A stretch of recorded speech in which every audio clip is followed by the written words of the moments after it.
New developments in the search for a missing boater in Tampa Bay. Only ABC Action News has learned that missing man is an active duty sailor from MacDill Air Force Base. Good evening and thanks for joining us. I'm Wendy Ryan. And I'm Jamison Euler. The 32-year-old man sailed from the MacDill Marina this morning. He was last seen off of Ruskin, where he dove into the water to free his anchor and never resurfaced. Yeah, and the Coast Guard just telling us they plan to search a large area of water all night long in Ruskin. ABC Action News reporter Maricela Burgos live in Hillsborough County with the very latest on this search. Maricela? Currently, the U.S. Coast Guard is doing what they call search patterns in the middle of Tampa Bay. I know from our vantage point, you and I cannot see that, but I can guarantee you the U.S. Coast Guard is out there tonight looking for this missing boater, and they have been searching for him for the past 12 hours.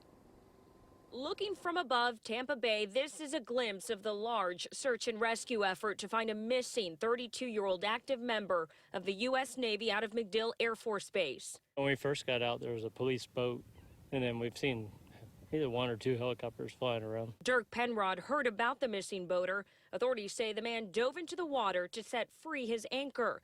Dirk knows the area because he got stuck around there a month ago. Tried for an hour just with the boat to back up, go forward, swing around it, try and back up, pull it out. Just wasn't coming out. So he says he cut it. But in this case, the U.S. Coast Guard says the missing member of the U.S. Navy dove into the water wearing a wetsuit, mask, diving belt, but no tank of oxygen to get the boat's anchor.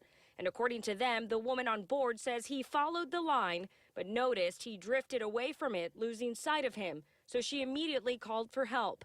The Coast Guard says around that area, the water is at least 16 feet or deeper, and the tide around that time was 1.5 knots, which they say can be powerful for any swimmer.